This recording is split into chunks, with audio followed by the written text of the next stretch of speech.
The Holy Bible, the King James Version. Read by Alexander Scory. The Lamentations of Jeremiah, chapter 1. Out of the city sits solitary and was full of people. How is she become as a widow? She that was great among the nations, and princess among the provinces, how is she become tributary? She weepeth sore in the night, and her tears are on her cheeks. Among all her lovers, she had none to comfort her. All her friends have dealt treacherously with her. They are become her enemies. Judah is gone into captivity because of affliction, and because of great servitude. She dwelleth among the heathen. She findeth no rest. All her persecutors overtook her between the straits. The ways of Zion do mourn, because none come to the solemn feasts. All her gates are desolate. Her priests sigh. Her virgins are afflicted, and she is in bitterness. Her adversaries are the chief. Her enemies prosper. For the Lord hath afflicted her for the multitude of her transgressions. Her children are gone into captivity before the enemy. And from the daughter of Zion, all her beauty is departed. Her princes are become like harts that find no pasture, and they are gone without strength before the pursuer. Jerusalem remembered in the days of her affliction and of her miseries all her pleasant things that she had in the days of old, and her people fell into the hand of the enemy, and none did help her. The adversaries saw her, and did mock at her Sabbaths. Jerusalem hath grievously sinned, therefore she is removed. All that honoured her despise her, because they have seen her nakedness. Yea, she sigheth, and turneth backward. Her filthiness is in her skirts. She remembereth not her last end. Therefore she came down wonderfully. She had no comforter. O Lord, behold my affliction, for the enemy hath magnified himself. The adversary hath spread out his hand upon all her pleasant things, for she had seen that the heathen entered into her sanctuary, whom thou didst command that they should not enter into thy congregation. All her people sigh, they seek bread, they have given their pleasant things for meat to relieve the soul. See, O Lord, and consider, for I have become vile. Is it nothing to you, all ye that pass by? Behold, and see if there be any sorrow like unto my sorrow, which is done unto me, wherewith the Lord hath afflicted me in the day of his fierce anger. From above hath he sent fire into my bones, and it prevaileth against them. He hath spread a net for my feet, he hath turned me back, he hath made me desolate and faint all the day. The yoke of my transgressions is bound by his hand. They are wreathed, and come up upon my neck. He hath made my strength to fall. The Lord hath delivered me into their hands, from whom I am not able to rise up. The Lord hath trodden under foot all my mighty men in the midst of me. He hath called an assembly against me to crush my young men. The Lord hath trodden the virgin, the daughter of Judah, as in a winepress. For these things I weep. Mine eye runneth down with water, because the comfort that should relieve my soul is far from me. My children are desolate, because the enemy prevailed. Zion spreadeth forth her hands, and there is none to comfort her. The Lord hath commanded concerning Jacob, that his adversaries should be round about him. Jerusalem is as a menstruous woman among them. The Lord is righteous, for I have rebelled against his commandment. Hear, I pray you, all people, and behold my sorrow. My virgins and my young men are gone into captivity. I called for my lovers, but they deceived me. My priests and my elders gave up the ghost of the city, where they sought their meat to relieve their souls. Behold, O Lord, for I am in distress. My bowels are troubled, my heart is turned within me, for I have grievously rebelled. Abroad the sword bereaveth, at home there is as death. They have heard that I sigh, there is none to comfort me. All my enemies have heard of my trouble, they are glad that thou hast done it. Thou wilt bring the day that thou hast called, and they shall be like unto me. Let all their wickedness come before thee, and do unto them as thou hast done unto me for all my transgressions. For my sighs are many, and my heart is faint. Chapter 2. How hath the Lord covered the daughter of Zion with a cloud in his anger, and cast down from heaven unto the earth the beauty of Israel, and remembered not his footstool in the day of his anger. The Lord hath swallowed up all the habitations of Jacob, and hath not pitied. He hath thrown down in his wrath the strongholds of the daughter of Judah. He hath brought them down to the ground. He hath polluted the kingdom and the princes thereof. He hath cut off in his fierce anger all the horn of Israel. He hath drawn back his right hand from before the enemy, and he burned against Jacob like a flaming fire which devoureth round about. He hath bent his bow like an enemy. He stood with his right hand as an adversary, and slew all that were pleasant to the eye in the tabernacle of the daughter of Zion. He poured out his fury like fire. The Lord was as an enemy. He hath swallowed up Israel. He hath swallowed up all her palaces. He hath destroyed his strongholds, and hath decreased in the daughter of Judah mourning and lamentation. And he hath violently taken away his tabernacle, as if it were of a garden. He hath destroyed his places of the assembly. The Lord hath caused the solemn feasts and Sabbaths to be forgotten in Zion, and hath despised in the indignation of his anger the king and the priest. The Lord hath cast off his altar. He hath abhorred his sanctuary. He hath given up into the hand of the enemy the walls of her palaces. They have made a noise in the house of the Lord, as in the day of a solemn feast. The Lord hath purposed to destroy the wall of the daughter of Zion. He hath stretched out a line. He hath not withdrawn his hand from destroying. Therefore he made the rampart and the wall to lament. They languish together. Her gates are sunk into the ground. He hath destroyed and broken her bars. Her king and her princes are among the Gentiles. The law is no more. Her prophets also find no vision from the Lord. The elders of the daughter of Zion sit upon the ground and keep silence. They have cast up dust upon their heads. They have girded themselves with sackcloth. The virgins of Jerusalem hang down their heads to the ground. Mine eyes do fail with tears. My bowels are troubled. My liver is poured upon the earth for the destruction of the daughter of my people, because the children of the suckling swoon in the streets of the city. They say to their mothers, Where is corn and wine? When they swooned as the wounded in the streets of the city, when their soul was poured out into their mother's bosom. What thing shall I take to witness for thee? What thing shall I liken to thee, O daughter of Jerusalem? What shall I equal to thee that I may comfort thee, O virgin daughter of Zion? For thy breach is great like the sea. Who can heal thee? Thy prophets have seen vain and foolish things for thee, and they have not discovered thine iniquity, to turn away thy captivity, but have seen for thee false burdens and causes of banishment. All that pass by clap their hands at thee. They hiss and wag their head at the daughter of Jerusalem, saying, Is this the city that men call the perfection of beauty, the joy of the whole earth? All thine enemies have opened their mouth against thee. They hiss and gnash the teeth. They say, We have swallowed her up. Certainly this is the day that we looked for. We have found, we have seen it. The Lord hath done that which he had devised. He hath fulfilled his word that he had commanded in the days of old. He hath thrown down and hath not pitied, and he hath caused thine enemy to rejoice over thee. He hath set up the horn of thine adversaries. Their heart cried unto the Lord, O wall of the daughter of Zion, let tears run down like a river day and night. Give thyself no rest, let not the apple of thine eye cease. Arise, cry out in the night. In the beginning of the watches, pour out thine heart like water before the face of the Lord. Lift up thy hands toward him for the life of thy young children, that faint for hunger in the top of every street. Behold, O Lord, and consider to whom thou hast done this. Shall the women eat their fruit, and children of a stand long? Shall the priest and the prophet be slain in the sanctuary of the Lord? The young and the old lie on the ground in the streets. My virgins and my young men are fallen by the sword. Thou hast slain them in the day of thine anger. Thou hast killed and not pitied. Thou hast called, as in a solemn day, my terrors round about, so that in the day of the Lord's anger none escaped nor remained. Those that I have swaddled and brought up hath my enemy consumed. Chapter 3. I am the man that hath seen affliction by the rod of his wrath.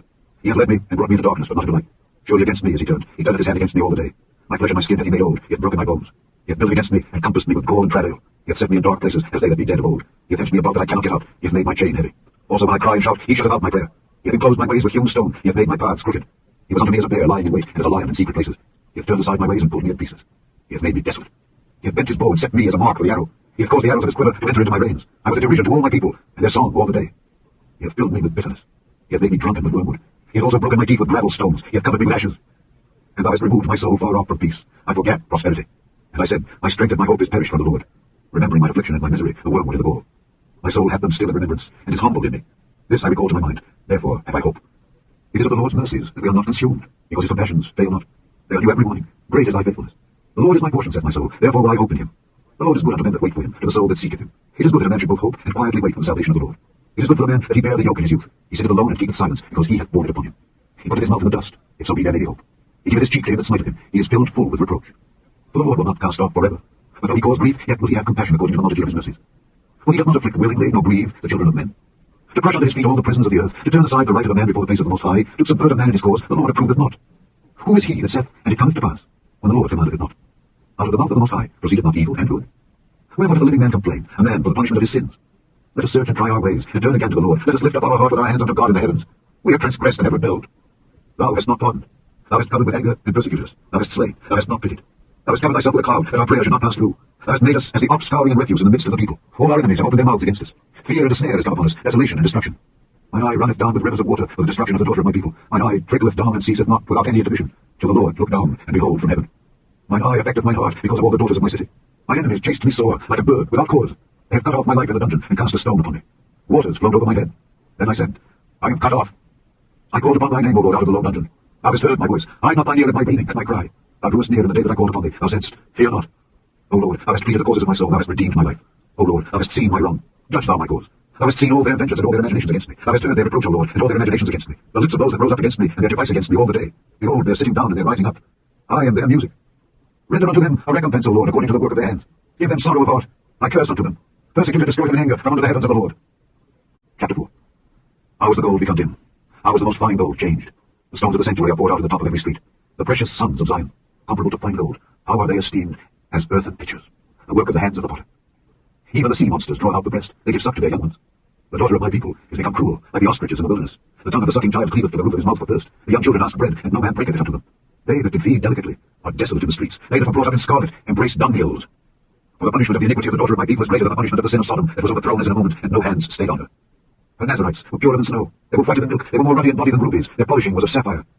Their visage is blacker than a coal. They are not known in the streets. Their skin cleaveth to their bones. It is withered. It has become like a stick.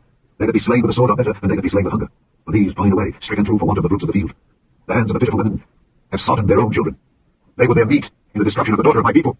The Lord hath accomplished his fury. He hath poured out his fierce anger, and hath kindled a fire in Zion, and he hath devoured the foundations thereof. The kings of the earth and all the inhabitants of the world would not have believed that the adversary of the enemy should have entered into the gates of Jerusalem. For the sins of her prophets, and the iniquities of her priests that have shed the blood of the just in the midst of her, they have wandered as blind men in the streets. They have polluted themselves with blood, so that men could not touch their garments. They cried unto them, Depart ye, it is unclean. Depart, depart, touch not. When they fled away and wandered, they said among the heathen, They shall no more sojourn there. The anger of the Lord hath divided them. He will no more regard them. They respected not the persons of the priests. They favoured not the elders. As for us, our eyes as yet failed for our vain help. In our watchings we have watched for a nation that could not save us. They hunt our steps that we cannot go in our streets. Our end is near. Our days are fulfilled, for our end is come. Our persecutors are swifter than the eagles of heaven. They pursued us among the mountains. They laid wait for us in the wilderness. The breath of our nostrils, the anointed of the Lord, was taken in their pits, of whom we said, Under his shadow we shall live among the heathen. Rejoice and be glad, O daughter of Edom that dwellest in the land of Uz. The cup also shall pass through unto thee. Thou shalt be drunken and shalt make thyself naked. The punishment of thine iniquity is accomplished, O daughter of Zion. He will no more carry thee away into captivity. He will visit thine iniquity, O daughter of Edom. He will discover thy sins. Chapter 5. Remember, O Lord, what has come upon us. Consider and behold our reproach. Our inheritance is turned to strangers. Our houses to aliens. We are orphans and fatherless. Our mothers are as widows. We have drunken our water for money. Our wood is sold unto us. Our necks are under persecution. We labor and have no rest. We have given the hand to the Egyptians and to the Assyrians to be satisfied with bread. Our fathers have sinned and are not, and we have borne their iniquities. Servants have ruled over us. There is none that doth deliver us out of their hand. We get our bread with the peril of our lives because of the sword of the wilderness. Our skin was black like an oven because of the terrible famine. They ravished the women in Zion and the maids in the cities of Judah. Princes are hanged up by their hand. The faces of elders were not honored. They took the young men to grind, and the children fell under the wood. The elders have ceased from the gate, the young men from their music. The joy of our heart is ceased. Our dance is turned into mourning. The crown is fallen from our head. Woe unto us that we have sinned. For this our heart is faint. For these things our eyes are dim. Because of the mountain of Zion which is desolate, the foxes walk upon it. Thou, O Lord, remainest forever, thy throne from generation to generation. Wherefore dost thou forget us forever, and forsake us so long time? Turn thou us unto thee, O Lord, and we shall be turned. Renew our days as of old. But thou hast utterly rejected us. Thou art very wroth against us. The end of the Lamentations of Jeremiah.